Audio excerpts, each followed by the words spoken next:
Today I'm going to show Rarran cards that killed entire formats, or tried to, or almost did. Hello, it's me, it's CGB, the Mesa Falcon guy. Here with my buddy, Rarran. Say hi. When you said try, that almost sounds like the heart or the Magic designers were intentionally trying to kill their game. Arguable. We're gonna get into that. Oh my goodness, we're gonna get into that. Yes. Okay. I'm going to show you cards from two different blocks where it honestly felt like Magic could die. Like, that is how absurd it got.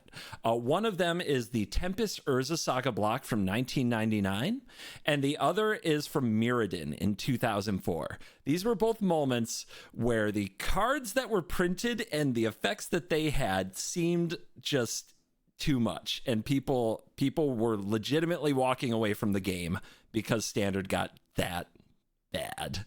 Has it ever been that bad in Hearthstone? Yes. Yes. Is this one of those cautionary tales that could apply to current and possibly future events? Absolutely. Yes. Yeah. They hopefully, well, at least like for Magic purposes, hopefully Wizards learned from these card designs, because I pray to God card game designers look at expansions and go, wow, that wasn't very successful. We should never do something like that again, or at least they learned something from it. Does it happen? Yeah. I have a theory that's cyclical. I think every time they fully power cycle the design room, the next group has to prove that, they're the one. They can do it right. And then they have to fall on their face to learn the opposite. I think it's there's definitely a time where like you should try something out to see how successful it would be. But if you keep doing it, then there's a problem. And that's where the problem really starts, and then it only builds from there. And then I get angry because let's get to do. Yes. We all get angry, but it's part of the fun. People love bans. That's part of why I do this. So what you're going to be doing is I'm going to show you 3 cards. You are going to look at the 3 cards. These were legal together in the same format, and you're going to try to pick which of them was banned. It could be one of them, it could be 2 of them, or it could be all 3 of them. In no case will it be none of them. Okay. Oh God. All right. It's going to be a lot of fun. And we're going to, when I say Mirridon, I'm also very clearly, for the audience who cares about this thing, the nerds pushing up your glasses, Mirridon means Mirridon block. There were 3 sets in that Mirridon. So Dark Steel was another set in that Mirridon. So yeah, when I say Mirridon, I'm talking about Mirridon block. When I say Tempest Urza Saga, I'm talking about the 2 blocks, Tempest block and Saga block. So this is a total of like 6 sets, because each block is 3 sets, and blocks, when Standard finally rotates, rotate together. That's just some Magic talk. Does that sound coherent To me? Yeah, it sounds fine. I understand. All right. Excellent. Let's get our first set of 3 cards together here.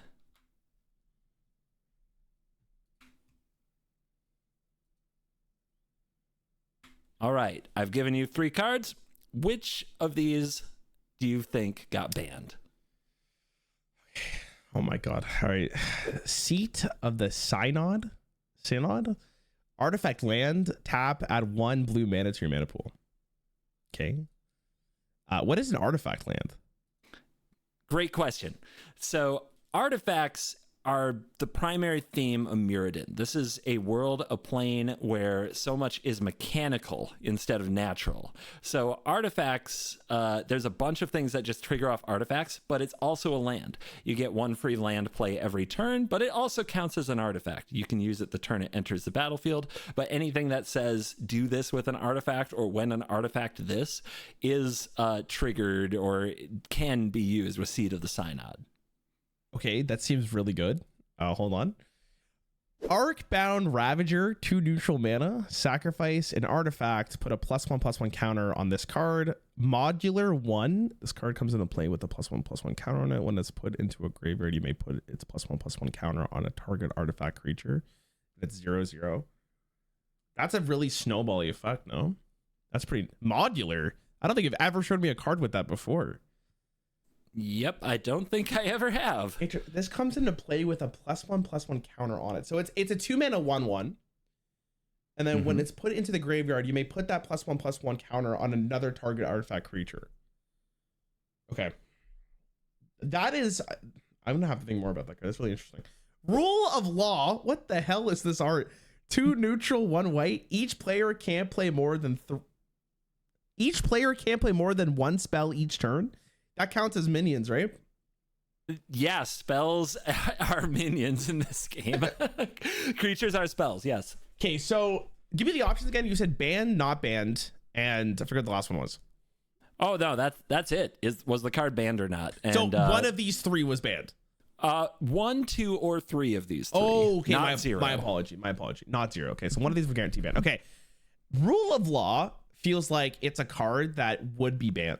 I don't know. I don't know if you can answer this, but does Wizards ever just ban a card from emotional standpoints or like player experience? Or is it only like, I don't know how much stats they realistically have, but that's the interesting part, because back then, like, how did you get all these stats? This is 2004. This is 2004. Yeah, so it's interesting, right? Because like, how did they decide how to ban a card back in the day? Because with Hearthstone right now, HS Replay and like Blizzard's always had internal stats they don't share with like the rest of the community. They have ideas of like what cards are actually like inherently broken and which ones they actually should change.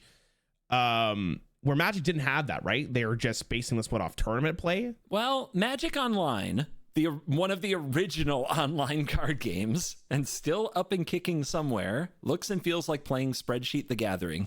It is about 2 years old at this point. So Magic Online is relatively new, but you have to imagine there was ways for them to get data out of it. Yeah, I'm just not sure. Okay, anyways. It's really interesting. It's an interesting conversation to have. It's weird. So I think Rule of Law is a card that I would consider banning, like just from a game design perspective. I don't know why they made that, because if you design your deck around this is a very polarizing card because your opponent needs to have an answer to this immediately. This is an enchantment, so it has to be what, autumn minion creature?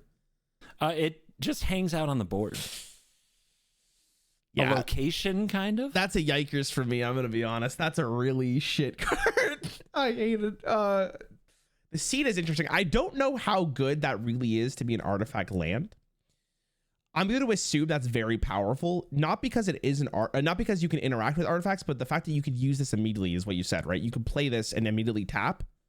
Yep. That seems very strong. Like that is that is something that all lands, come down and make. Oh, you're so right. You're so right. Mm-hmm. It's been a while. It's been a while since I played this game. Yeah, you can play late. So so it's not tapped. So you're basing this on the artifact condition and how powerful that is. No concept of how powerful that truly is. I'm assuming that's a very big deal though. Okay, let me read this Arcbound guy again. Hold on. Sacrifice an artifact. You put a +1/+1 counter on this. You can't put more than +1/+1 counter on a minion when this thing dies, or sorry, another artifact creature when this dies, right? It's only +1/+1 because you only give it modular 1. Say that again. So this has modular 1, right? So let's just say that you have this as like a 4/4, and then this dies. When it dies, you could only put +1/+1 on something else. Were those 4 +1/+1 counters on it? Sure. Yeah, because you sacrifice 4 artifacts just for the sake of argument. So it says when it's put into a graveyard, you may put its +1/+1 counters on target artifact creature. So modular 1 only counts for when it enters the battlefield.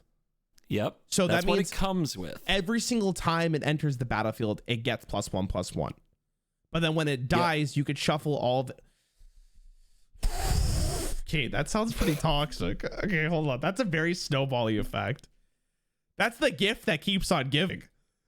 Yeah, every time you sacrifice an artifact and put a counter on this, those counters are potentially transferable to another artifact creature. So here, one other question. Do you have to have a card to sacrifice an artifact, or can you just do that on your own?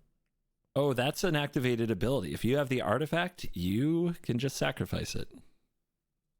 Oh, that's... You can do that as much as you have artifacts. That sounds real. Wait, you could do that more than once a turn? As much as you have artifacts.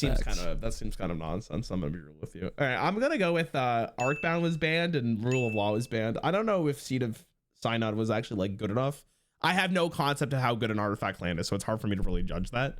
but the other two seem like they're kind of unfun. Okay, this one was all about table setting for the artifact set to give you some ideas of how it goes. So I'm going to reveal a few things before I reveal the truth. First of all, Seed of the Synod is part of a cycle. Every color had this. So every color had one of these artifact lands. Great Furnace, Ancient Den, Tree of Tales, and Vault of Whispers are for each color.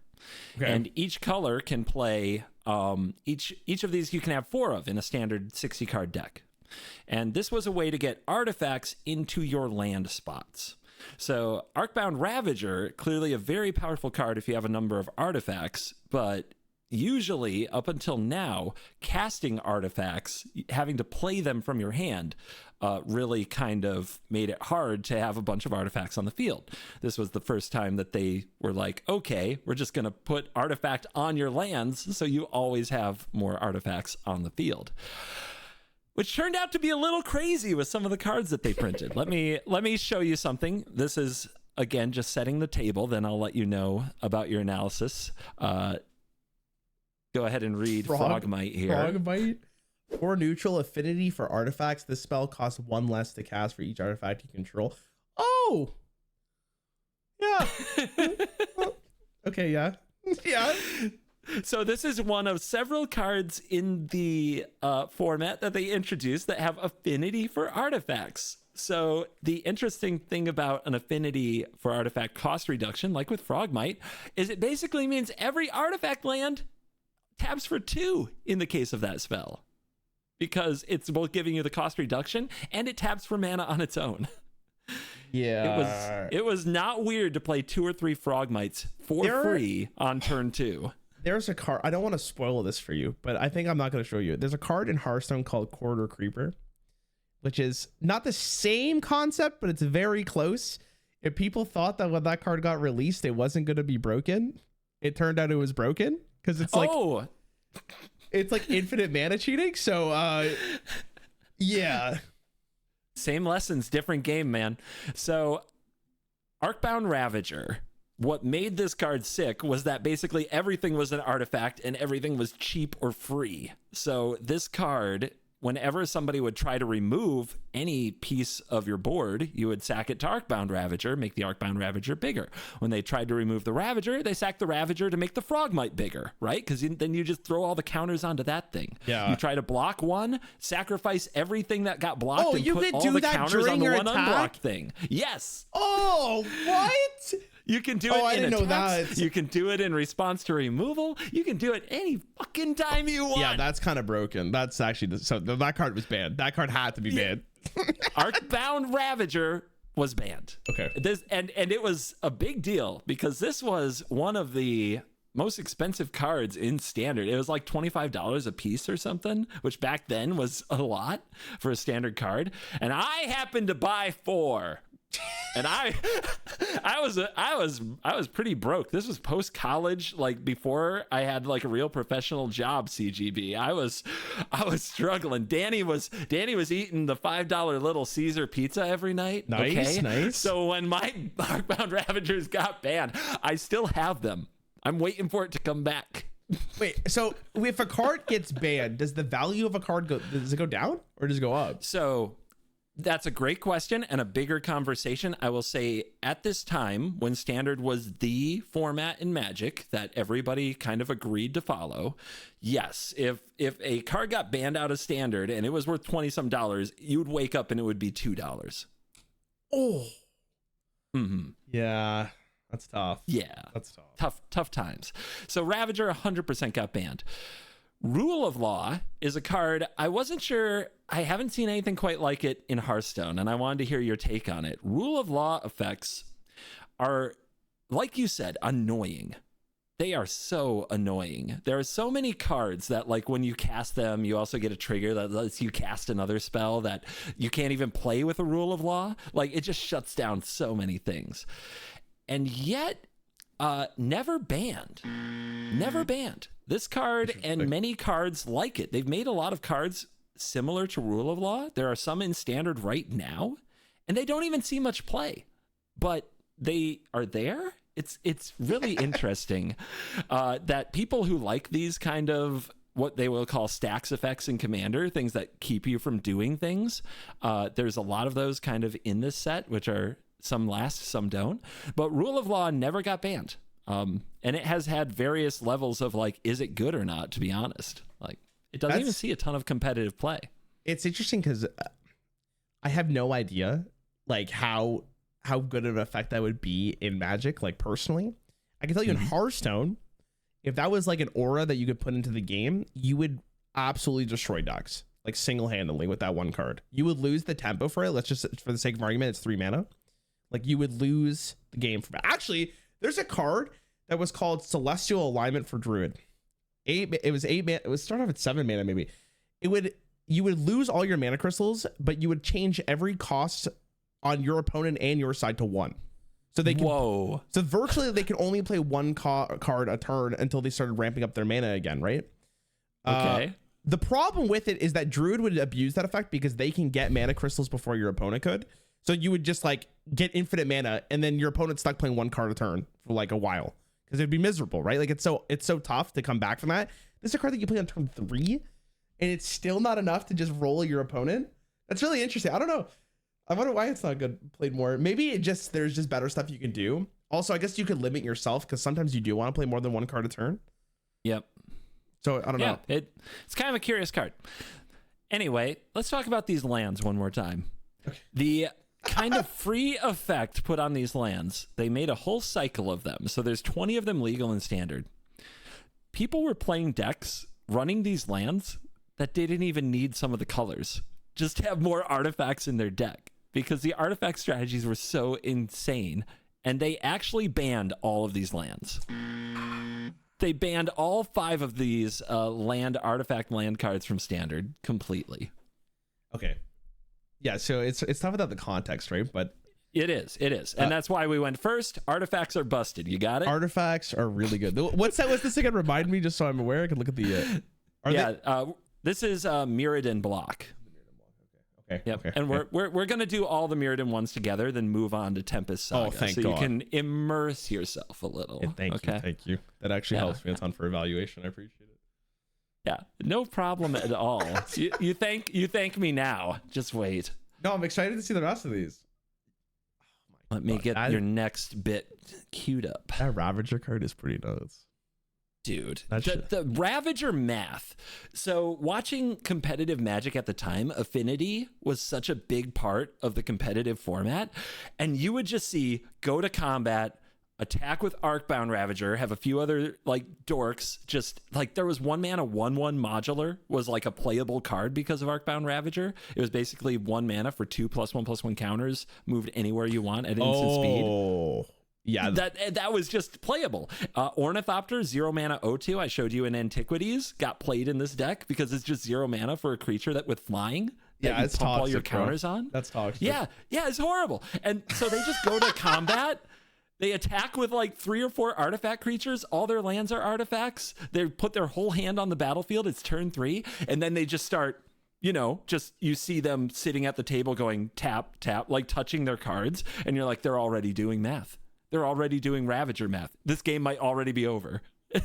Yeah. That's pretty rough. That's very snowbally. Very, very snowbally card. Very, very mean. Absolute bullshit, I might add. But the only thing that was really competitive. All right. I'm going to give you these 3 cards. Okay. Darksteel Citadel. This is indestructible. Okay.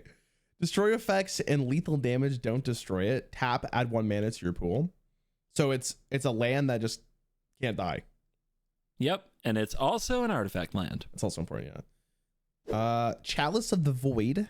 XX. Chalice of the Void comes into play with X charge counters on it. Whenever a player plays a spell with converted mana equal to the number of charge counters on Chalice of the Void, counter that spell. So if I put this to like 2, that means every spell that costs 2 is countered? Yeah. Oh my God. Comes into play with X charge counters on it. So you tap lands for how much you want this to counter, for what mana cost you want this to counter. Yep. So if you put in 2 mana, because the cost is XX, that's 1+1.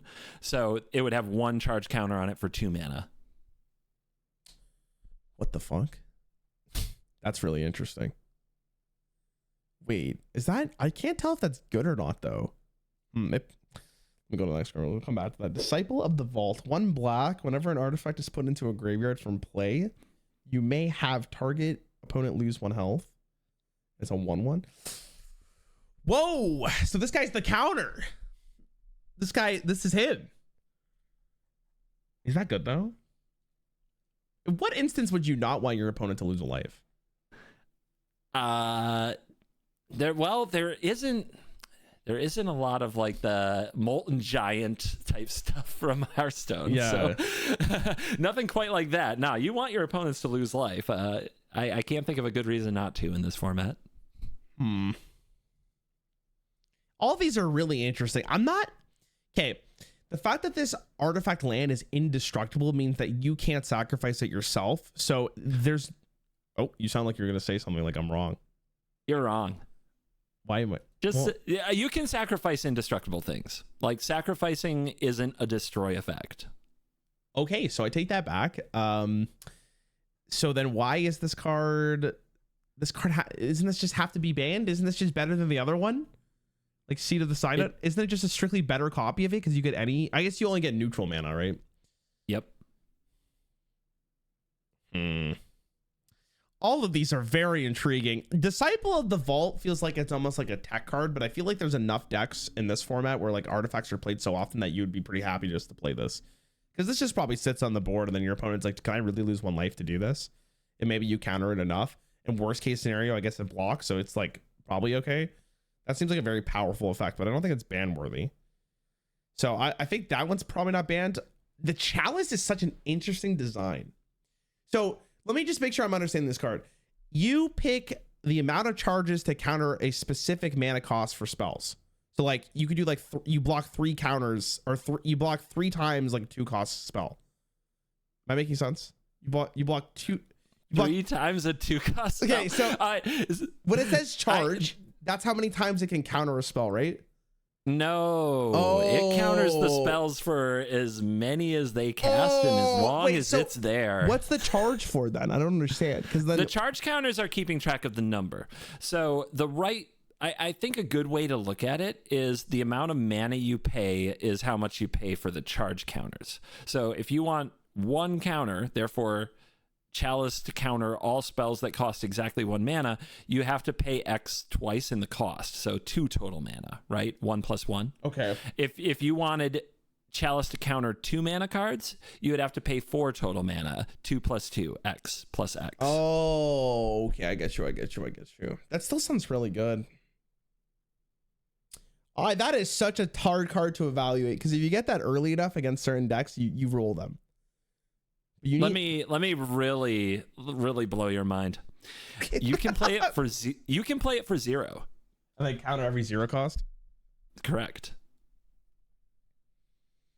Oh my god, that's such a hard card to evaluate. What the fuck? That seems like it's so broken at the same time, but it could also just be really weak. But I mean, you would know what your opponent's playing from the first couple of cards, probably if you play enough Magic. So this card could be very, very good. And it's probably worth the ban because it just counters the game. Oh my god, could you imagine you just have like 1 cost spells and then your opponent just goes, yeah, so you're not playing the game today. And then you just leave because like, what are you going to do? That sounds crazy. Is that bannable though? Like, yeah, it's probably bannable. That has to be a bannable card. I'm not, again, the lands ones are so difficult, but you did tell me the last one was really good. So why wouldn't this one be banned is a better question. I guess maybe neutral mana isn't as impactful as it is for blue mana, but it's virtually the same thing, right? But see, this is where we get metagamey because like, did you put this in just to bait me into thinking that it would be banned? You see, I don't know. Like that's where it comes down. I don't know if that is worth a ban. But based on what you described, it's probably good. I'm gonna go with Chalice of the Void. It's probably banned. But I don't think the other 2 are. I could maybe see Disciple of the Vault being banned because it just counters such a specific archetype, but it's a 1 mana 1/1. I feel like you'd be able to answer that at some point. I'm not sure about Darksteel Citadel, but I think maybe neutral mana isn't worth as much as like colored mana. So I don't think it's ban worthy, even though it's like basically the same card. So yeah, I'd go with just the Chalice. Chalice of the Void. The experience you described of what if they play this on one and then my whole hand is 1-drops, do I just leave, is something that the format modern players have had a lot of experience with. Nice. This card has enraged people for a long time. It's still a very popular sideboard option in older formats. It's a very nauseating card and was never banned in Standard. Really? It was never banned in Standard. Yeah, I was really kind of surprised myself, especially during this time where actually dumping your whole hand early was a very reasonable strategy. It saw play, but it wasn't banned. But it was Darks, good. It was a good card. It's a good card. Okay, Oh, okay. I'm not going to show you many bad cards today. It's going to be levels of busted is what it's going to be. All right. Jesus. Darksteel Citadel. Did you learn nothing? This card's insane. Oh. They had to ban it all. They couldn't leave any artifact lands in the format. Listen. You know this. So much of these series is like coming down to like, is he trying to trick me? You know that. So like, why the fuck would you put this immediately after you told me that all of these were banned? I don't know. God. Maybe ChatGPT did it. Fair enough. So, Darksteel Citadel, along with the other ones, was banned. There was an argument, like a lot of people said, why? Because at that point you banned a potential 20 lands out of the artifact land category if you have 4 of each. Yeah. So would having 4 more matter at colorless in your mana base? And the answer was, yep, still too busted. It just made it would just make the draws that had 1 or 2 of them too powerful compared to the ones that didn't. Yep, all banned. It all got banned. Disciple of the Vault. I think it's really interesting that you thought this was a counter to the Arcbound Ravager thing, and in a way it was. Nah, this is Arcbound Ravager's little buddy. You stacked these with the Ravager. Oh, okay. Yeah, I can see that. That's fucked up. Yeah, basically doubles the amount of damage that your Outbound Ravager is doing. Again, these kind of lethal out of nowhere attacks starting on like turn 4 or turn 3 in many cases. Yeah, Disciple of the Vault had to be banned as well. It was all of these like cheap artifact-y cards had to get banned. Yeah, I thought to myself, like, if you ban the, what is it called again? Sorry, the Ravager. Yeah. If you ban the Ravager, why would I want to play the Disciple with it? But then I guess I just didn't realize that like they could be played before they got banned. So it's just, that's crazy. That's so black Arcbound Ravager was like a disgusting deck. Like that was just game winning.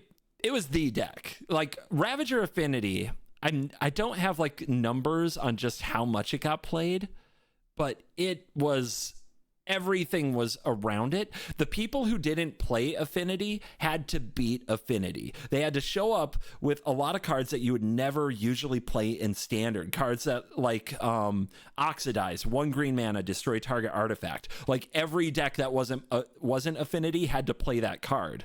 And they had to play so many cards that did nothing but blow up artifacts. Whereas in the past, blowing up an artifact was like a luxury, but you didn't usually run cards just to do it. You ran cards that were more flexible. Maybe they could hit an artifact or an enchantment. Maybe they could hit an artifact or a land in the case of a card like Pillage. Now it was like the only thing that matters is it cheap and does it kill an artifact? That's what's important. And it was kind of wild how hard they went on this, especially when they banned Arcbound Ravager, all of the lands, and then they still banned Disciple of Vault.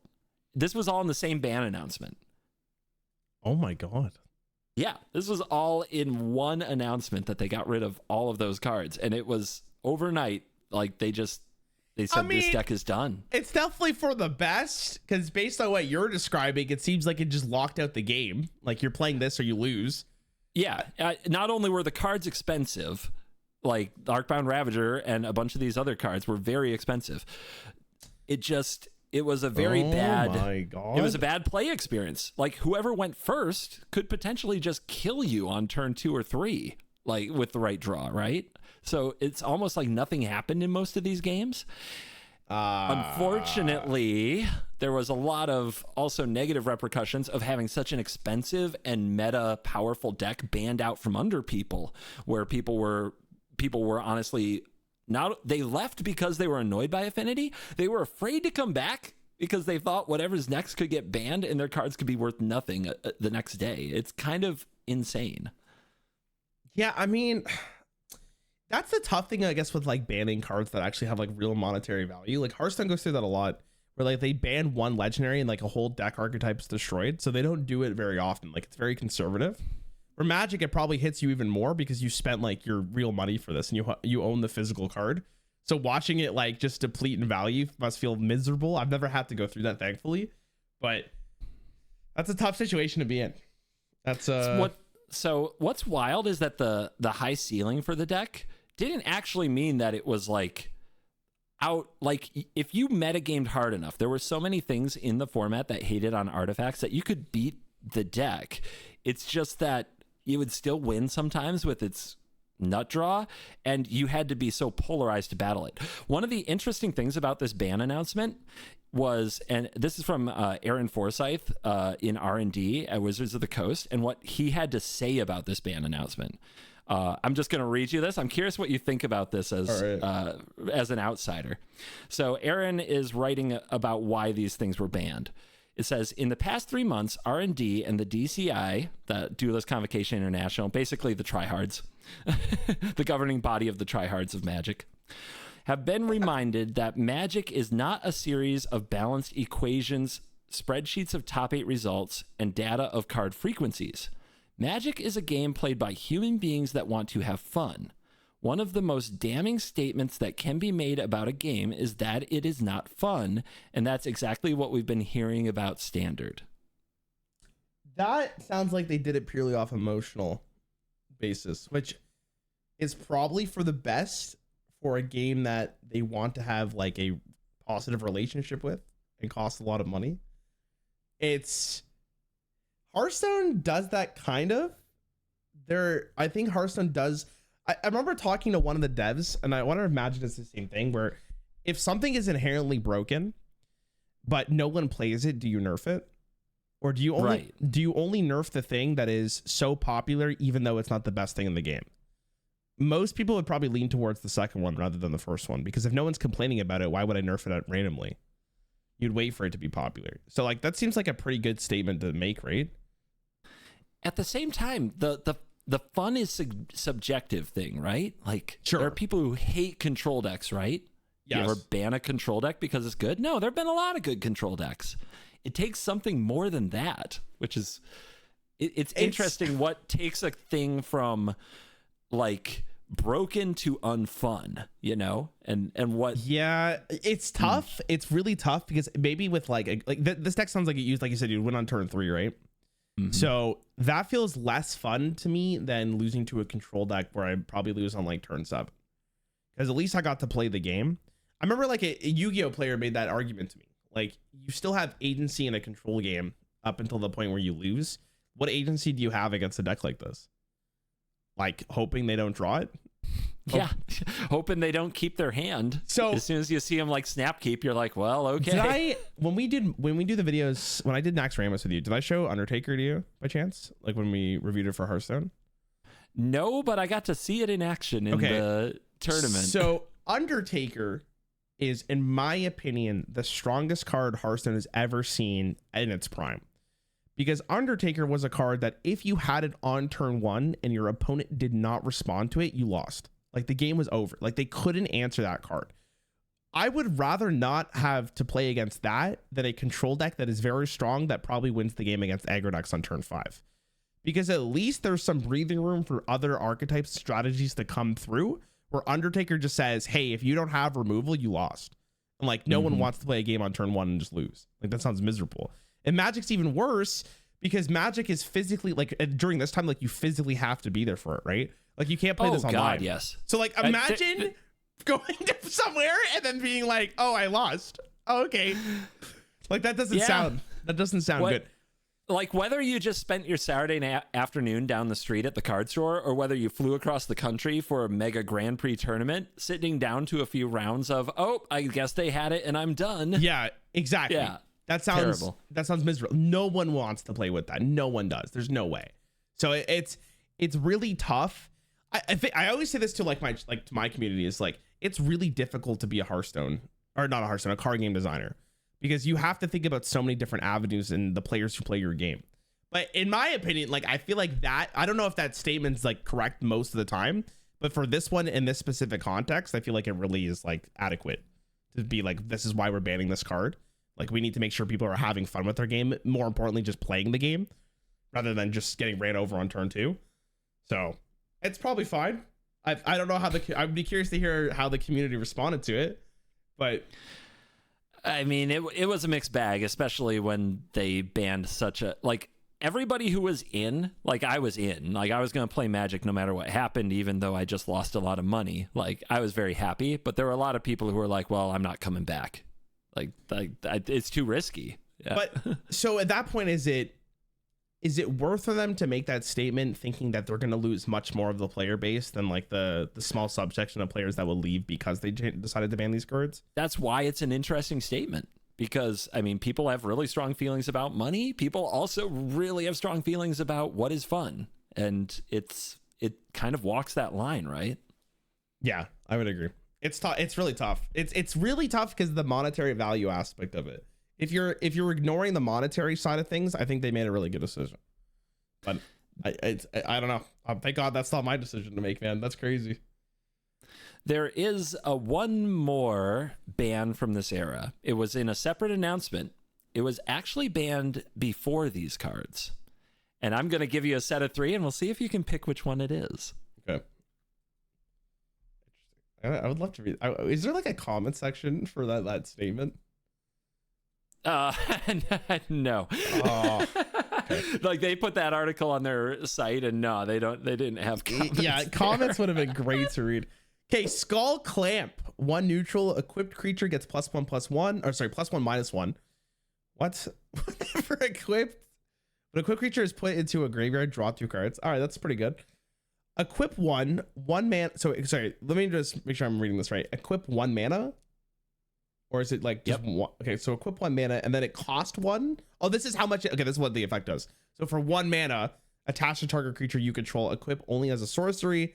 This card comes into play unattached and stays in play if the creature leaves play. And leaves play also means if the creature dies. Yeah, or any other way a creature would leave the battlefield. Return to hand, exiled, blah, blah, blah. This card comes into play unattached and stays in play. Yeah. I don't know if I've shown you an equipment. Equipment is like weapons, but they go on creatures, not your hero. Hold on. So if it's not attached to a creature anymore, like, what do you do with it? Like, can you, it's an artifact. Yeah, it's there on the board, and in the future, if you pay 1 at some point, you can try to attach it to a future creature you might have. Fair enough. But you can. That is really interesting. Wait, this is broken. The fact that you draw 2 cards every time you do this. If the creature dies, if the creature is put into a graveyard, you draw 2 cards. Okay, hold on. Let me read the other cards. But that seems like it's very strong. For the record, I would play that shit in Hearthstone. Like, that's crazy. Chromox, 0 mana, imprint. When this comes into play, you may remove a non-artifact, non-land card from your hand from the game. You tap, add 1 mana of any of the imprinted card colors to your mana pool. So the imprinted means the cards that you just removed? Yes. Oh, man, that's another really interesting effect. Okay, that's really interesting. Okay, and that's also an artifact. All right. Leveler. What is this? A 5 neutral mana artifact creature. When Leveler comes into play, remove your library from the game. It's a 10/10? Wait, but how do you remove your library from the game? No, that's unplayable. There's no way. What? If you do that, you just die the following turn? There's no way this is playable. Maybe. Unless there is a card that really synergizes with that, which you're probably gonna tell me, well, actually there's this card that wins you the game with Leveler. There's no way I'm playing this card. Even in Hearthstone, 5 mana 10/10 that destroys my deck. No shot. No shot. Maybe in early days of Hearthstone because of fatigue. No, I don't think I would. Chromax is a really interesting card. 0 mana. It's basically a land. You remove you remove potentially 2 cards from your deck or your hand, sorry, and then you get mana. It's like ramping by discarding a card. That's kind of interesting. I don't know. I feel like this first card you showed me is just absolutely insane. Like in Hearthstone, if I got a card that said 1 mana, equip this to buff a minion, +1/-1, and then when the minion dies, you draw 2 cards, and then you could just play it again for 1 mana. Like that would be insane. That would be played in like every aggro deck. It's like infinite draw. Like, how is it not Skull Clamp? That feels so gross.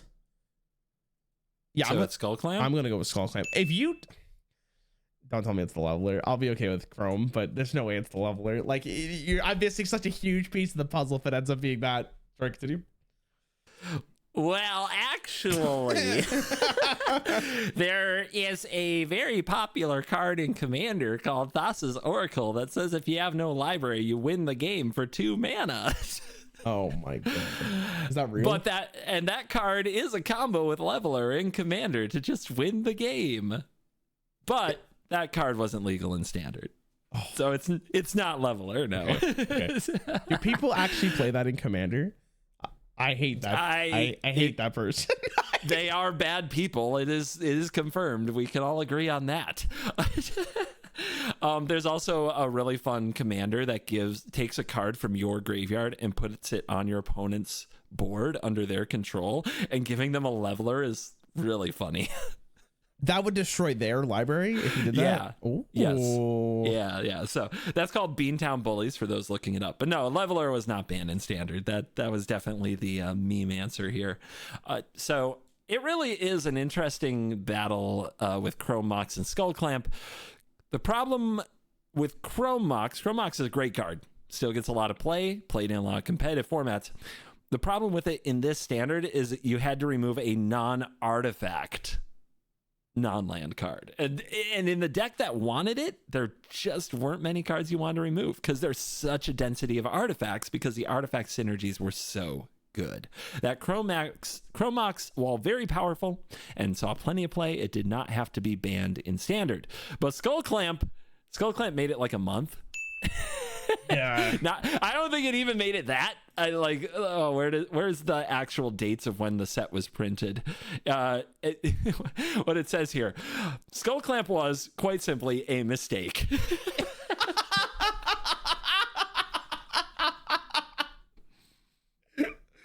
Dude, that's amazing. That's so funny. Oh my god.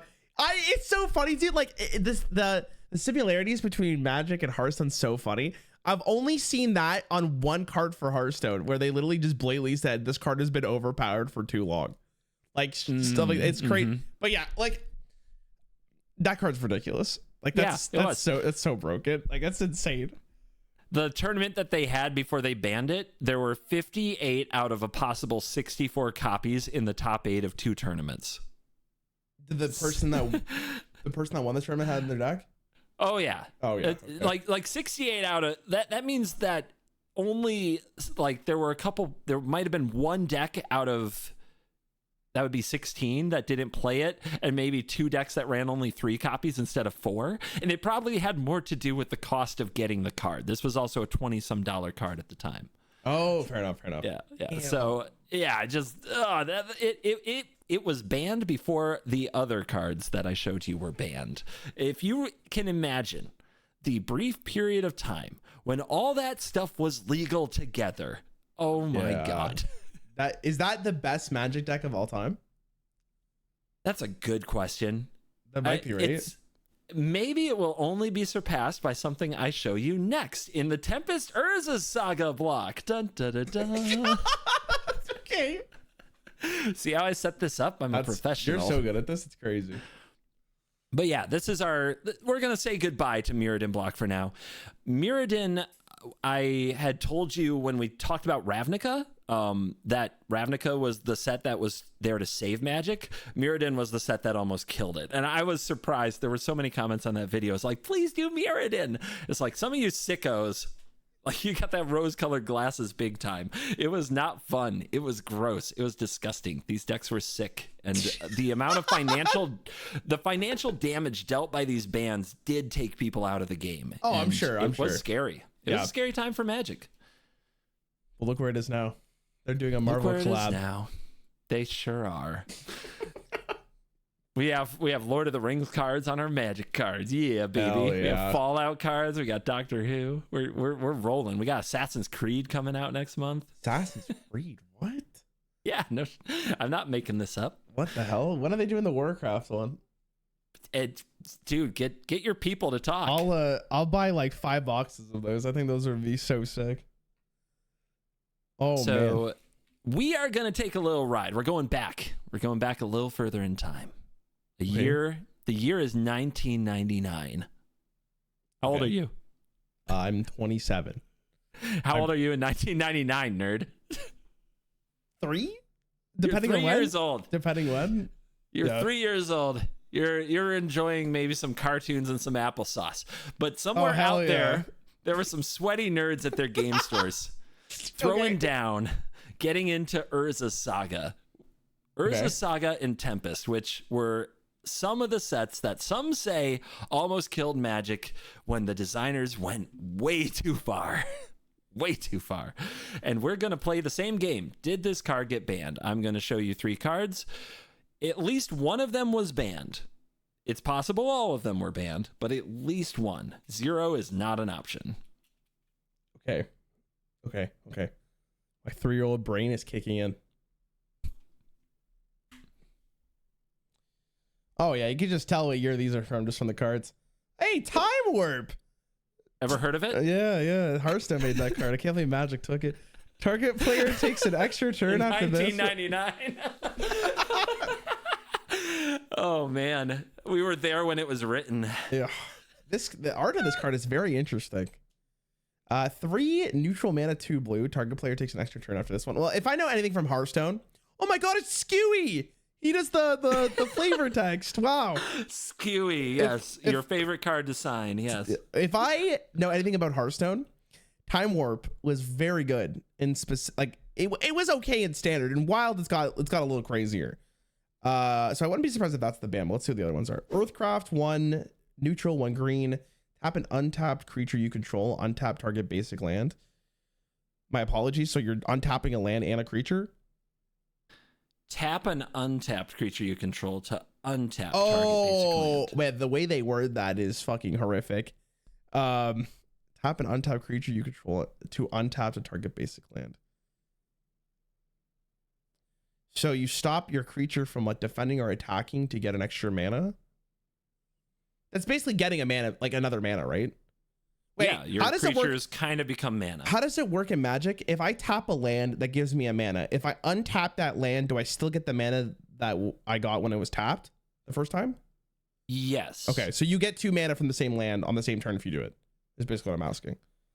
This is another one of those abilities like the Ravager that you can use as much as you have creatures to do it with. That's kind of potentially broken.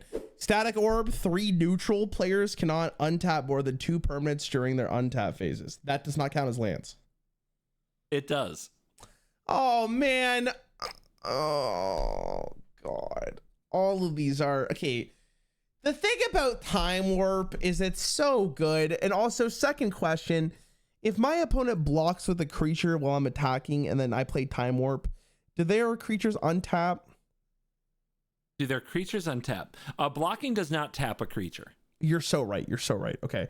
And then if I attack with my creatures, they are tapped for that following turn, probably. They do untap. The untap phase is part of your next turn. Wait, that's fucked. Okay, hold on. That's just as good as it is in Hearthstone. And it's so... And Hearthstone's 5 mana, but you have to go through so many extra steps to fucking get it. Your minions heal in Magic, too. Oh! Your opponents don't, though, right?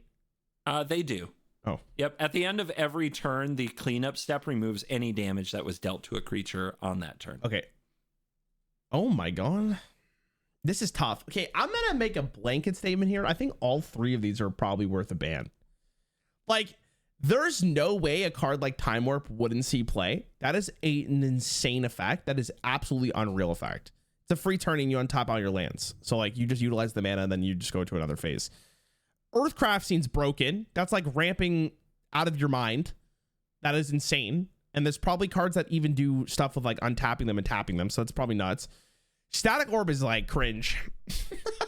I would hate to be the player that plays against someone who plays this card because it just stops them from playing the game. All of these are kind of, but the thing is, like, would Time Warp really be banned? It probably takes a while to set up. I mean, does it really though? Not really. Nah, you know, I'm gonna go. All three of them are probably banned. I think all three of them have a reason to be touched because of just how unfun the playstyle can be for all of them. So let's go down the list. You're saying all three were banned. All three were banned. All right. Static Orb is like one of the top three according to EDH Rec, which tracks stuff for Commander. Static Orb is legal in Commander. It's like one of the top three out of all the cards that exist, most hated cards in the world. Yeah, for sure. It is a terrible, disgusting, horrible card. It's such a nightmare to play against. It's so much worse than Rule of Law. And yet, why are these cards never banned? Static Orb was not banned in Standard. Okay. Interesting. I'm actually genuinely surprised about that. I want you to know. Yeah, I'm shocked. I am. Trust me, I'm with you. Earthcraft. I'm going to tell you about the card Wild Growth in Magic. I know that it is a Hearthstone card. It gives you a mana crystal, yes? Yeah. In Magic, it's an enchantment that goes onto a land, and then the land taps for 2 mana instead of 1. That's broken. So with Earthcraft, if you had an effect, and there were some of these, Sacred Mesa is the one that people point to the most, that you can tap 2 mana to make a 1/1 creature.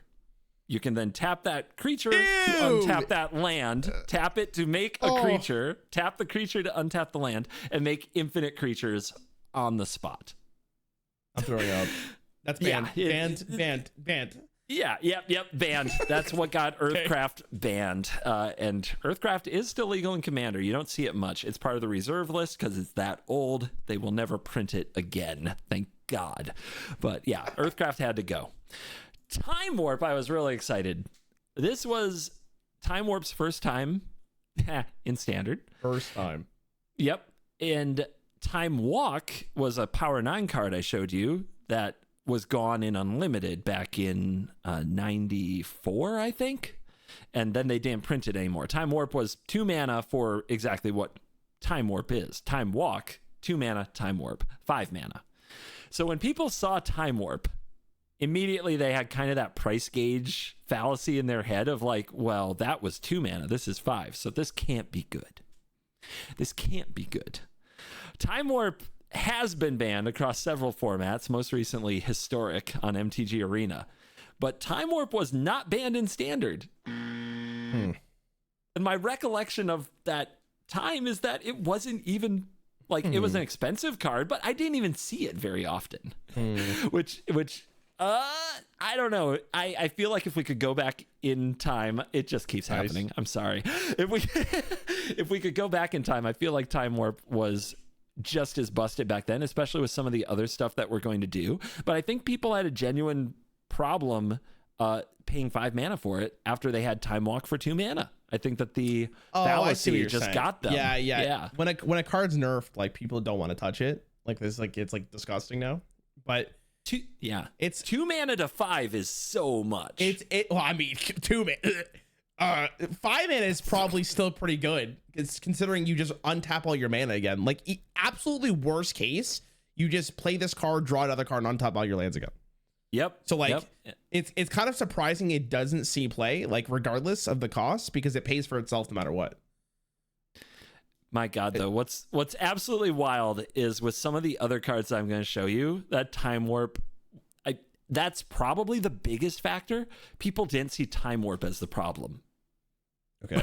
Well, so it comes up with the discussion too. Like in Hearthstone, for example, I talked about how Hearthstone had it, and you have to. It was for a mage quest. It took a while. I think I showed you the card at some point. The thing about Time Warp is Time Warp got infinitely better in a wild format where like it's eternal. It has every card because critical mass of really good cards that you could utilize with Time Warp got better. It's the same thing with like a card like Brand Bronzebeard, which doubles the battle cry of a card. Like when it first released in 2015 or 2016, it wasn't like wait, was it 2015? 2015 sounds correct. When it was released in 2015, the battle cries weren't inherently great, but like they brought it back in 2021 and it was disgusting. So like a card like Time Work probably only gets better with more cards being added to the game. So maybe that's why it just wasn't like played very often, because there wasn't a utilization for it. But I don't know, man. I feel like even back in the day, the card's broken. I think it's always broken. It does seem like maybe you don't print extra turn spells. Something bad tends to happen. Come on. Hey, People just want to have fun. I mean, as recently as Kaldheim, which was only a few years ago, Alrund's Epiphany had to get banned from Standard for it was 7 mana, take another turn, make 2 1/1s. It had to go. Oh my god. Yeah, unbelievable. The lesson has to be learned again and again. Oh my god. Yeah, I mean, that's just, I guess like what happened? Like, do card game designers come in and then they're like, oh, I didn't play older Magic. Oh, let's play this card, and then no one says anything. I don't know. I picture like this is young people don't know. As an older guy, I can talk about this now. This is very much me. We see people trying to have fun and they're so confident and they're not listening to anything and they're just like, oh no, all it needed was this and all it needed was that. And we're like, back in the day, we cared enough to be like, listen here, we're going to have a serious conversation about the ramifications, the financial implications, the damage you're going to do to the player base and the ecosystem. And then, fast forward like 5 years, we've seen all this before. We're just like, yeah, you go try that. Have fun. I'll be over here with my popcorn. Interesting. That's totally funny. We can't give a fuck anymore. It's just impossible. You've already gone through it, man. You're like, let the kids suffer. Speaking of suffering, are you ready? Yeah. Oh my god, what is this art? Oh my god, this is crazy. What is he holding? Show and tell, 2 neutral, 1 blue. Each player may choose an artifact, creature, enchantment, or land card in his or her hand. Sorry, put that permanent into play. Okay, that's kind of gross. Time Spiral for neutral 2 blue. Remove Time Spiral from the game. Each player shuffles his or her graveyard in hand into his or her library. Then draw 7 cards. You untap up to 6 lands. Oh, wait, is that good? Each player shuffles his or her graveyard. So it like restarts the game, kind of. It's not as cool as Sherazade, but it's all right. Interesting. Fluctuator. 2 neutral mana. Cycling costs you up to 2 less to play. What is that? So you showed me something that's like cycling. I'm trying to remember what it was called in Hearthstone. Tradable? Tradable. That's the thing that's like cycling. So here's an example of a cycling card from the era. Clear. 1 neutral, 1 white. Destroy target enchantment. Cycling 2. You may pay 2. Discard this card from your hand to draw a card. Oh! Okay. So basically what Fluctuator would do is that it would cost you 0 to just draw a card and discard this. Yep. And since I'm sure you're curious about like critical mass or are there enough cycling cards, the answer is yes. There are like 40 cards with cycling too. So it really comes down to, is it worth running a card to make most of your cycling like free to discard a card? I mean, the card pays for itself. You don't get it back into your library, but it pays for itself. And if you're cycling the card, you're probably looking for something more specific to help you win the game. Seems like it's actually a very strong card. Show and tell feels like it's broken, because that is like, it doesn't matter the mana. You just be like, hey, this is the card I'm putting in play. Have fun. Like maybe it backfires for you, but if you're running this card in your there's a card in Hearthstone called Ancestral's Call. I think it's 4 mana. It just summons a random minion from both players' hand. But if you're the one playing Ancestral's Call, you know what you obviously build for it a little bit more. Your opponent would have to your opponent probably picks a very specific card to play, but you're probably gonna have a better card majority of the time. And if you don't, you just don't play the card, which I guess is like a dead card in your hand, but at some point it's probably playable. I don't know how good. Can you remind me, was Sherazade banned? Yes, but mostly because nobody wanted to make the space to have 2 games at the table. Still so funny. Okay. Remove Time Spiral from the game. Each player shuffles his or her graveyard and hand into his or her library, then draws 7 cards. I mean, like, that's fine. I don't think it's really that bad. I can't really explain how good or bad that is because let me think about this. In an aggro deck, would I want to pay mana for this? No. In a mid-range deck, would I want to pay mana for this? Probably not. Like, what is the use case for this? Making your average draw better if you like. I guess this is really good if you're playing like the leveler, right? You destroy your library, and then like you. Okay. This is 5 years before the leveler was printed. Oh, you're so right. You're so right. Okay, well, but yeah, sure. Let's go. So this card pays for itself because as long as you have 6 lands and you need 6 lands to cast this majority of the time, I don't know if there's any like, there's probably some artifacts or some shit that gives you mana. You pay for yourself. So you're putting this card in your deck to pay for itself to shove the graveyard back in your life. Like, is that good? Like, I can't tell. I don't know if I would want that in my Hearthstone game. Because you're not drawing any cards. You're down 1 card to shuffle graveyard into your... Like, unless there's very specific effects I'm not thinking about, which is probably the case majority of the time. I don't know if you ever play this. Like, Show and Tell seems like a card that is very cheesy, and it's a card that just makes non-games happen, so I feel like that would be banned. I think the cycling card's also very strong. 0 mana to draw cards from your deck feels really good, and if you said there's enough critical mass of them, there's a critical mass of them, like, that's a pretty good thing to be doing, just cycling. So I could also see, like, that would be really strong. So, like, I mean, I'm sure you're going to tell me Time Spiral was really good and it was going to get banned. I think Show and Tell and I think Fluctuator were banned. I'm missing a piece of the puzzle for Fluctuator. Or Time Spiral, sorry. Okay. So, which ones are you saying was banned? Show and Tell and Fluctuator. Okay. Show and Tell would eventually be a problem in other formats. It's actually legal and timeless right now in MTG Arena, and everybody wants it banned. But Show and Tell was not banned in Standard, which is kind of wild since it created a whole bunch of archetypes over the years. But there were just worse things, as we'll get to. Fluctuator was banned in Standard. This was the one, honestly, I didn't remember until I looked up the ban announcements to prepare for this video. This one, I think, was banned because they were scared of what was about to happen, not what was happening. There were some decks for it, but it wasn't showing up like at top tables. The thing about Fluctuator is it makes a weird game experience. I told you there are 40-some cards with Cycling 2, right?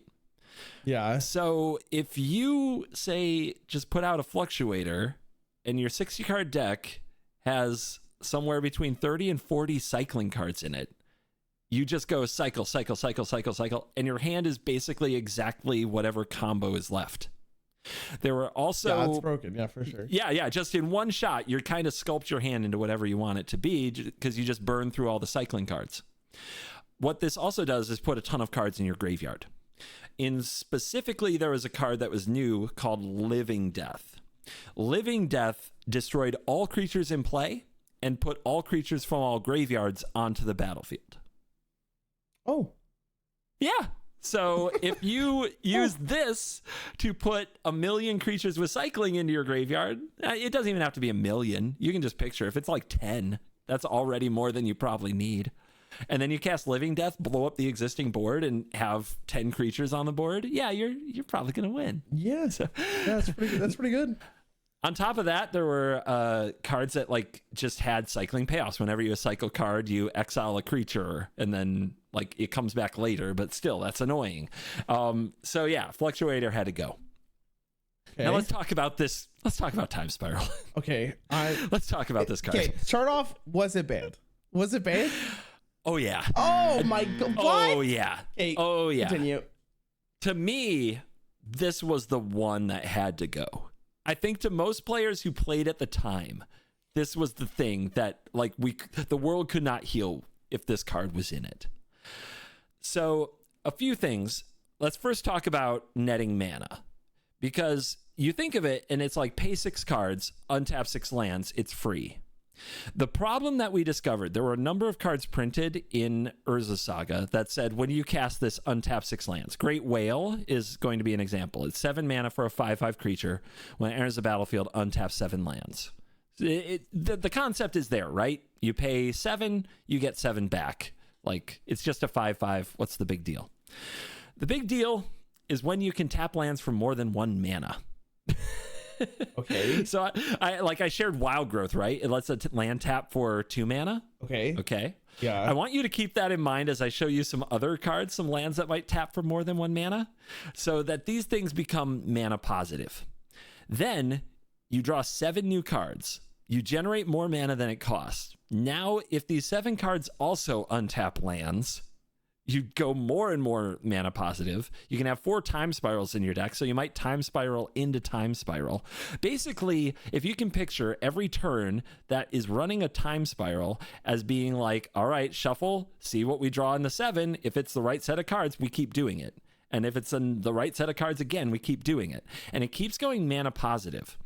The way these decks would eventually win is by literally making the opponent draw their entire deck because they generated so much mana with a card called Stroke of Genius. Target player draws X cards, and the number would just be higher than the number of cards in their deck. Oh my god. That's such a silly win condition. It was, but that was the thing. You would generate all this mana. If you didn't have enough to, quote, stroke your opponent, what they actually said, okay, then you would, quote, stroke yourself to draw 20 cards or whatever. You'd probably find another time spiral or another thing that generated a stupid amount of mana. You'd shuffle back in and you go again, and you keep doing it until you got the mana you needed. It's hard to explain the entire workings of the deck without going into every card, but basically the whole deck was an engine. It was an engine that sense. Just shuffled back into itself over and over and over. So my thought process was that if I do it once, I'm just getting equal mana, which means that, yeah, I'm paying for a card to get my lands back, but then I shuffle my graveyard in. Positive mana is where shit starts getting a little weird, because then you're reverse mana cheating in a good way. I don't know how else to describe it. So yeah, I could see why that would be broken. Also, the mill effect sounds really, really strong. Not the mill effect, but the draw effect. Because if you get 40 mana or something, your opponent just cries. Yeah, you kind of burn them out, but with card draw. It's like the bluest fireball. And this was an important card in it. I'm not going to bother asking you to review it. It got banned, but this card, oh my god. 4 blue, 2 neutral. Choose and discard a card, tap or untap target artifact, creature, or land. Oh. No, that's pretty good. Yeah, every card in your hand becomes a mana source at the worst. You can untap a land. So that means discard a card from your hand, not from the board. Yeah. Yeah, okay. No, that's pretty good. Yeah. If you drew 7, if you have this out and you draw 7 off of your time spiral, right, then you can discard 6 of those just to target a land that, say, taps for 2 mana, or an artifact that taps for 3 mana to just generate a ton of mana, then cast the Stroke of Genius and draw that many cards and continue. Nice. That must have been fun. Oh, God. This created what's called Combo Winter. And I don't play Yu-Gi-Oh! Okay. But I like to think this is when Magic almost went full Yu-Gi-Oh! Because that was it. Just generate a ton of mana, start shuffling, doing a million effects, taking a turn that lasted 10 minutes, where at the end of it, you win the game by making your opponent draw more cards than they have in their deck. And your opponent sits there and gets a participation trophy. And if they're new to the game and they were excited to cast a creature, they're like, what the fuck just happened? So, in your opinion, is that good game design or is that bad game design?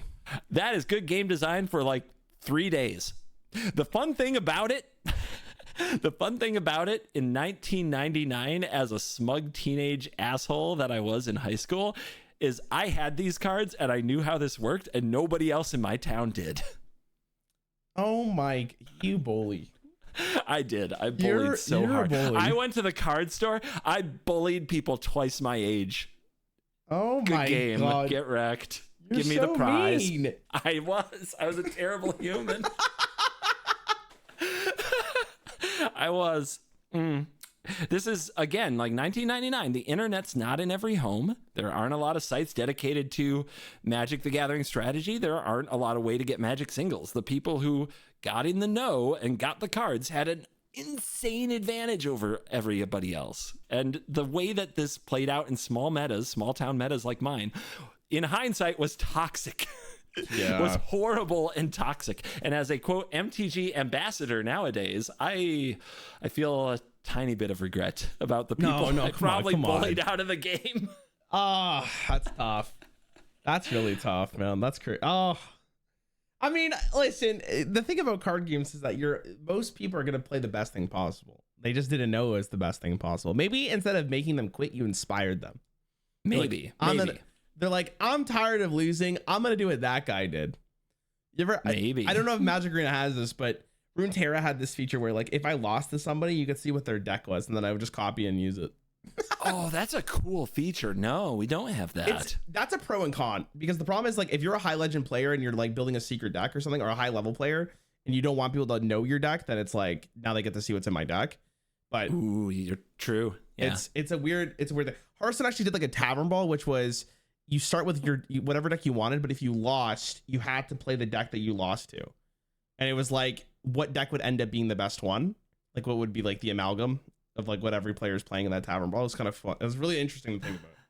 Yeah, that sounds really fun too. I like that. But yeah, in Magic, because I assume it's easier to walk up to someone and be like, hey, like, what's in your deck? That was really interesting. Or you'd be like, fuck you, bitch, let me see your deck. Or the opposite. No, I won't show you my deck. Get really petty. It's my secret. I trademarked it. No, this is a true story. It made the rounds. I think it was like 2 years ago. Somebody tried to patent or trademark a Magic deck. Why? What?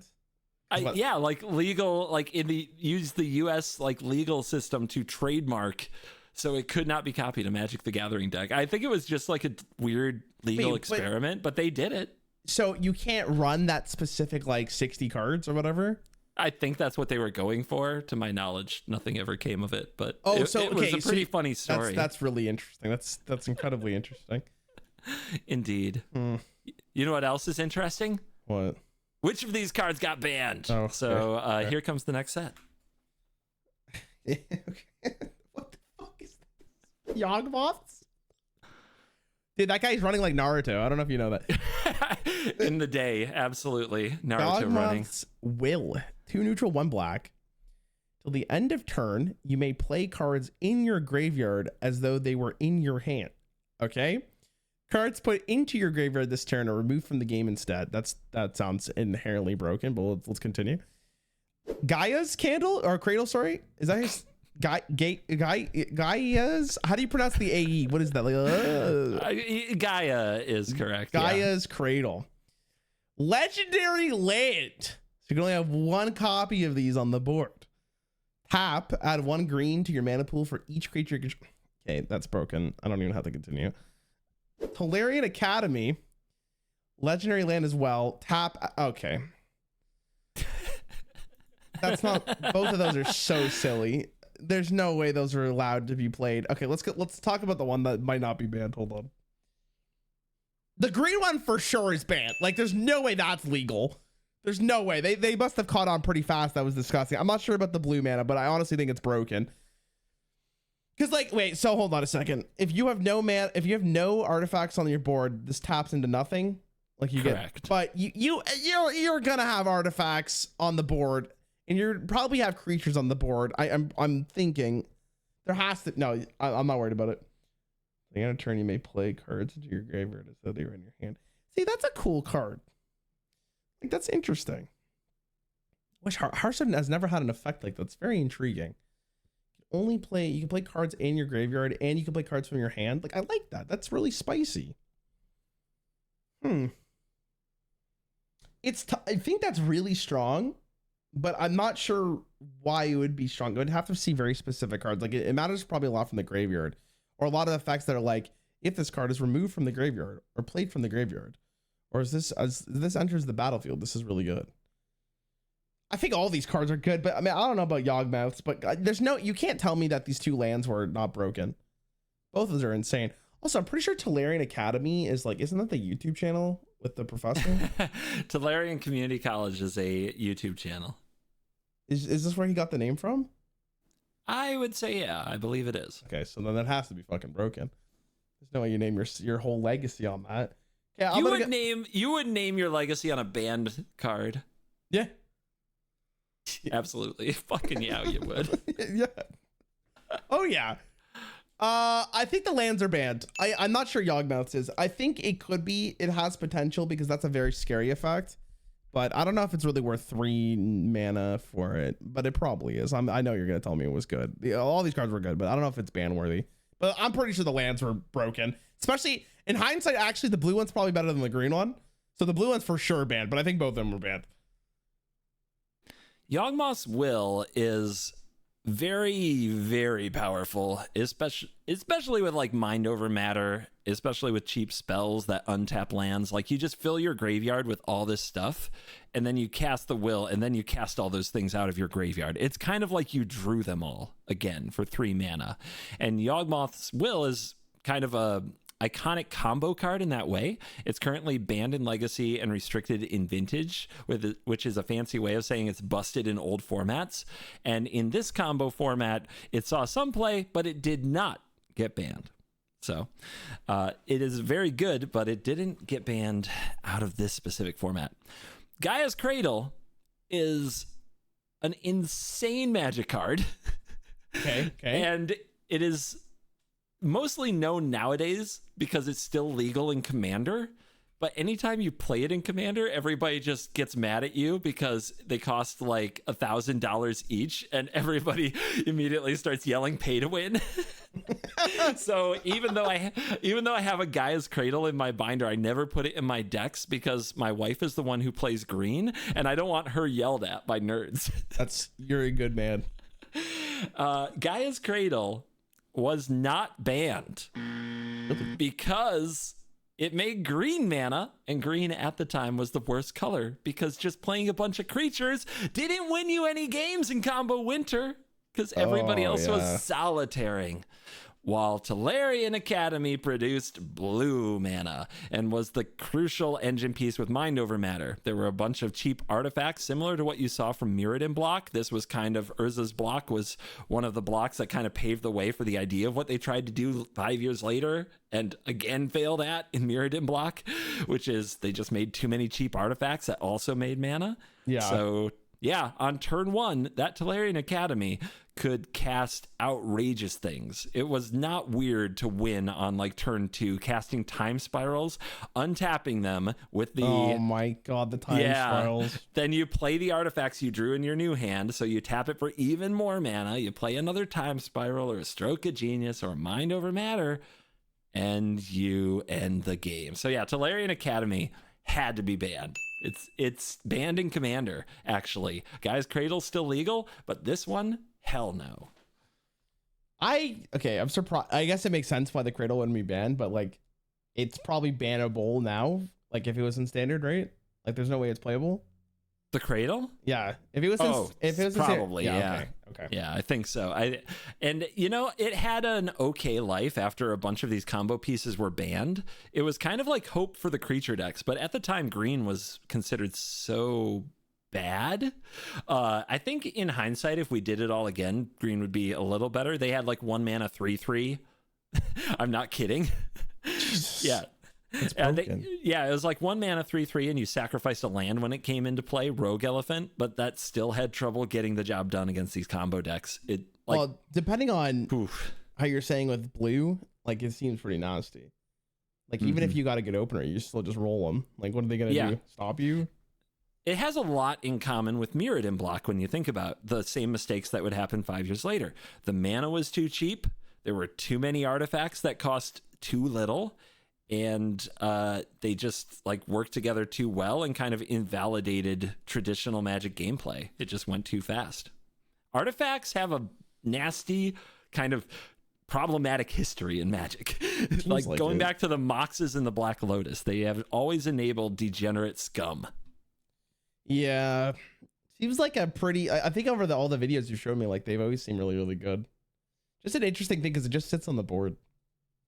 Yeah, and some of them don't even do much. Like they just enter the battlefield and dirtle and draw a card, and or Ornithopter, 0 mana O2, busted in the right context with all the other payoffs. It's insane. Holy man. Is there more? There's more? Oh my god. Yep. We're almost there though. Windfall. I just can't believe how many cards are banned. This is wild. Windfall. Hearthstone, for the record, right? Hearthstone's never really had a ban card. There's technically one thing you can make the claim for, which is, well, there's been banned cards. They banned cards in Wild because they couldn't balance them in Standard at the same time. So they banned cards in Wild just to not have them not break the format. But they never banned cards like this. So it's always interesting to see like what actually breaks the Standard format enough where they have to be like, okay, this card's gone. Yeah, it's the problem without rebalancing, right? Like, what else can they do? Yeah, if they want to make it better. Objectively speaking, it's the right call, right? There's no way you leave it in the game. Windfall, 2 neutral, 1 blue. Each player discards his or her hand. It draws equal to the greatest number of player discarded this way. Okay, that's kind of cool. Dark Ritual, 1 black.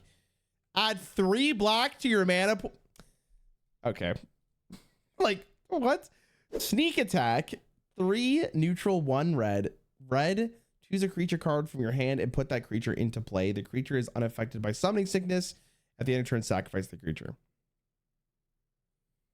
This is an enchantment, so you can do this every turn? Yeah, as much as you have the red mana for. You can do it multiple times a turn. Yeah. Buddy, that might be the most broken thing I've ever seen in my life. That is disgusting. Huh? Yeah. That's not okay. Banned. Dark Ritual is 1 mana for 3. It is. That seems like a pretty good trade-off. I think that's pretty good. No, that seems really strong. I would say that I'm also leaning towards being banned. That's so messed up. Remember Innervate from Hearthstone? Oh, I do. It's like that. It's literally the same card, and Innervate was disgusting. They had to nerf it. So like, I'm sure this was too much mana. I mean, I'm gonna go with banned as well. That seems really, really strong. All right, what is this Windfall card? Okay, so in Hearthstone, there's a card called Divine Favor. Divine Favor said 3 mana, draw the number of cards equal to your opponent's hand size. And that card was very good in like aggro decks. This card seems like it's almost the same concept. But also like this fits into your, what's that card called again? The hold on, I'm looking. Time Spiral deck. Because like you don't get the cards you need, you just Windfall it, and then you just do it again. Yeah, you even gave your opponent 7 cards, so it's always 3 mana, draw 7. Yeah, that seems great. Really good. That seems also really good. In that specific context. I mean, if you're telling me this is Combo City, like that card seems really strong. Like that seems very nuts. Dark Ritual also seems very good. They all seem very good. Sneak Attack is so broken. What? 4 mana. So you pay 4 mana. The following turn, you have like 5 mana maybe. And then every minion you summon. Wait, do you have to pay its mana cost? No. Oh, what the fuck? No, that has to be the one of the that might be the best card you've ever showed me. Like that's crazy. That is, dude, if that was in Hearthstone, I would uninstall. Like I believe you. Now that I've like watched some Hearthstone, yes. Dude, 4 mana to pay 1 mana afterwards and summon any minion from your hand, hit face, and then just leave. Yeah, it's an enchantment. It just stays on the board. You can't tell me that card wasn't banned. That's insane. I think it's banned. I'm thinking all of these are banned. Maybe not the blue one. I don't know. I think maybe without Time Spiral, it's not nearly as good, but maybe I'm wrong about that. But I don't think it's ban worthy. But Sneak Attack, I think for sure. And I think Innervate over there is also really good. Maybe Innervate's not worth banning, but I could see it. Actually, it might just be Sneak Attack. I'm going to go with Sneak Attack. That card is so stupid. Like in Hearthstone, from a Hearthstone context, that's disgusting. All right, so you're saying on this group, Sneak Attack and nothing else was banned. Yeah. Why are you laughing? Because you've got to learn, man. You got to learn. It's the blue cards. Blue is the problem. Yeah, but if you're okay, so like they didn't ban every card from blue, right? Like there were some that are definitely problematic, and then they'd be like, okay, let's see how these cards also interact. Or did they just go, fuck it, we're removing the blue class from the game for a little bit? Before they banned a bunch of the cards that we've talked about already, like Time Spiral and Fluctuator and Earthcraft, they tried to cure the combo Winter with a smaller ban. That ban was Tolarian Academy, the land, and Windfall. They were the first 2 pieces that got banned, actually. Okay. Because the thing with Windfall is you would just put all like 1 and 0 mana sources cards that you can just dump on the battlefield for your academy, so that if you went first or second, you would almost always get 3 mana, draw 6 or 7 cards because your opponent, if they're not playing that strategy, can't dump their hand that fast. So it was always like 3 mana, draw 6 or 7 cards in these decks. Like, it is absolutely wild. Windfall is now legal in Commander. It gets played a lot in Commander and is not problematic, I would say, at all. It's a very fun card. But yeah, in this context, I would say it was probably the wrong ban, considering all the other things that were going on, but it was among the first things banned, which is pretty wild to consider. Also, probably a factor. Windfall's an uncommon. It has the silver border instead of the gold. It wasn't rare. I think maybe they were trying not to have the financial ramifications. Okay, fair enough. I get you. Dark Ritual. Dude, this card. Broken. This card was in alpha. This card was in beta. Nice. Unlimited, revised, 4th edition. Tempest, the set right before this, had Dark Ritual in it. And this one is from Saga. Not banned. Dark Ritual is in all these sets. And it has never been banned. That's pretty... Wow. I can't believe it. I just can't. That actually is... That's very strange. It's banned in Historic on MTG Arena right now. It is restricted. You can only have 1 copy in Timeless. Or no, actually, it's not banned in Timeless right now. You can have 4 Dark Rituals in Timeless, I think. I don't know why they keep doing this. I can't believe they kept doing this for so many years. It's clearly it's not a problem if they keep doing it, right? In this format, you had turn 2 sneak attack. Okay. Yeah. So let's talk about sneak attack. Oh, wait, you're so right. I keep forgetting you can like do multi-class color decks. Yeah. Oh my God. Okay. Yeah, insane. So sneak attack's broken, right? Please tell me I'm right. Oh, sneak attack is it is busted. It is 100% busted. It's had so many decks, and it has basically forced, in the formats it's still legal in, the bigger formats like Modern, like you look at every card is like, is this a sneak attack card? It's absolutely insane with certain Eldrazi's and things like that. It's currently legal in Timeless. This card was never banned in Standard. Yeah, what are they doing? I know that the other stuff was just too powerful, but sneak attack got by. This card, when I saw it, I said I really want to show it to you because I also agree this would be the most insane Hearthstone card ever. That would have to be like, if they printed a card like that, it'd have to be like 9 mana, 10 mana. Like there's no way 4 mana would let it slide in Hearthstone. That'd be disgusting. Like I'm just thinking about how bad it would be. It'd be so awful. The game would be... It would be the worst. You would dodge any battle cry drawbacks and you just go to work. It'd be stupid. Oh my God. In Magic, you still get the battle cries because in Magic, they still trigger when they hit the battlefield. Yeah. I mean, you would, if this card was in Hearthstone, you would probably just play Death Rattle minions, because the problem with Death Rattle minions in Hearthstone is like your opponent doesn't have to block into them and they're super slow. But if you have the ability to just give them charge and then have them die at the end of turn, oh my God. Yeah. Whereas in Magic, you get the enters the battlefield triggers. Like you get that and you attack them with it. This card is insane and wasn't even on the radar very often in Standard because Standard was that messed up. Damn. I'm actually really baffled you told me that card's not banned. I could cook so hard with the card like that. I would find a way to make it so stupid, but I'm sure people have. These are the formats that you go back to, right? And you're like, God, if I could do that again. And that's why it's really cool that Sneak Attack's on Arena right now, because you get to play it in Timeless with like all of these current Magic cards. Like there's a card called Atraxa that basically draws you between 5 and 7 cards when it enters the battlefield, and it's like 7/7 lifelink. It's like using that with Sneak Attack is insane. It's absolutely cracked, and it's very it's an experience of its own. That's a card. Like that's card. I can't believe it. And Windfall, can you believe on that page Windfall's the one that got banned? Yeah, but I think like contextually speaking, like now that you've gone through it, it kind of makes sense, right? But I think if you just showed me these first, I would be very surprised. I'd be even more shocked, right? I'd be like, what? Like how is? But Dark Ritual is weird because how much? It's 1 card plus 1 mana to get 3 mana back, so you're getting 2 mana benefit for a card. Like that's probably really strong. Don't get me wrong, but I can understand why it wouldn't be banned and why they would keep reprinting it. Where in sneak attack just feels like you could do some really nasty stuff with it. Similar to what we were saying with Time Warp, the more time has gone by, the more, amazing creatures they print, the more sneak attack becomes like a better combo deck in older formats. Yeah, okay. I've got one more for you. Okay. There were so many cards banned. Oh my god. One more from the set that tried to kill Magic. Here we go. Oh my god. Sick art. Reoccurring Nightmare, 2 neutral, 1 black. Sacrifice a creature, return Reoccurring Nightmare to owner's hand. Put target creature from your graveyard into play. Put its ability as sorcery. So you're mana cheating a minion that is in the graveyard by sacrificing something. Sacrifice a creature? Hold on. A creature? Yeah. As in any creature on the board? Yeah. Okay.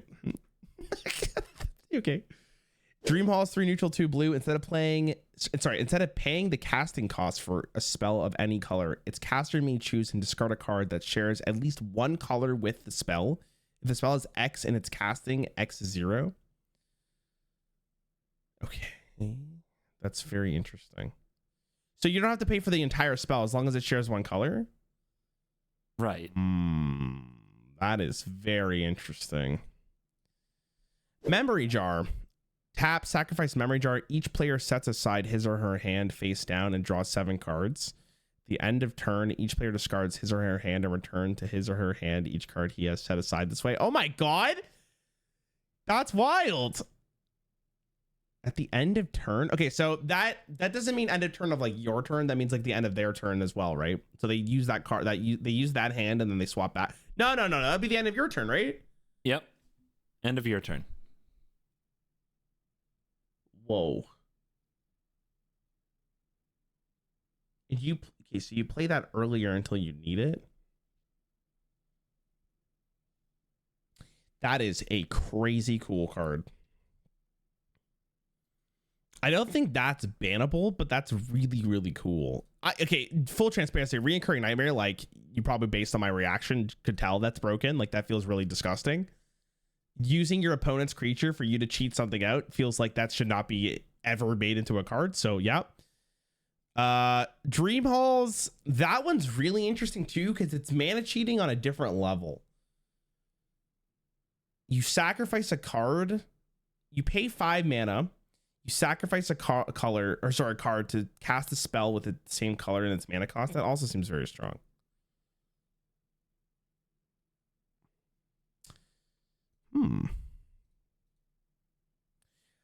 Reoccurring Nightmare, I think, is banned. I think Dream Hall, like, let me think of this in Hearthstone terms. How would I even evaluate this in Hearthstone terms, though? Like, same class, maybe? So if it's the same class, you pay 5 mana, discard a card, and you get to summon another card. It's kind of like dream case scenario type things. I'm not sure how good that really is. If this is Combo City, though, in this era, this is a very strong card. So it probably was played. I don't know if it was banned.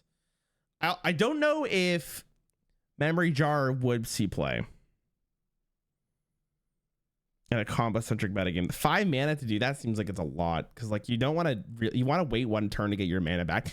But it's good with that card again, the blue one. I keep forgetting the name. Windfall. No, I was thinking Time Spiral. Time Spiral, sure. Oh my god! Like I mean, hold on, I'm thinking of this in Hearthstone terms. This is good. It's a card called Secret Passage. It's 1 mana. Replace your hand with 4 cards. It used to be 5. It was broken at 5. It was still broken at 4, but 5 was insane. That was a one-sided effect. 1 mana. Yeah, 1 mana for that? Holy shit. Remember when I told you about preparation earlier? I think that might be the best rogue card of all time. That 1 mana spell. Secret Passage was something else. I'm trying to think of, like, if this was a 2-sided effect, that means your opponent is just hoping to God. Because that means you're playing this because your hand isn't going to be good enough the current turn.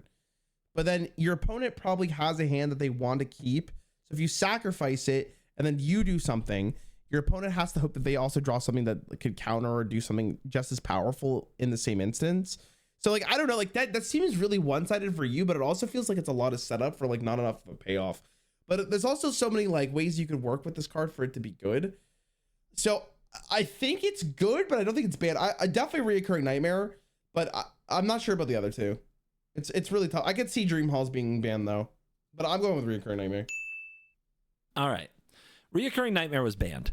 Okay. It's an interesting ban because it was, of course, busted. Being able to sacrifice your 1/1 dork and get back like an 8 mana creature. Verdant Force was a common target back in the day. It's like just a big old 7/7 monster. Like, it's really good. But a big part of the ban for Reoccurring Nightmare was just the kind of repeatability, because you return this to your hand, so then you play it and do it again, and they kill the thing, and you play it and do it again, and they kill the thing, and it kind of made every game feel so tedious and miserable. I got to play a Pro Tour qualifier while this was legal, and the games would take hours when you both had Reoccurring Nightmares, and it felt like nothing happened. It just felt like you did nothing for hours. It was really bad.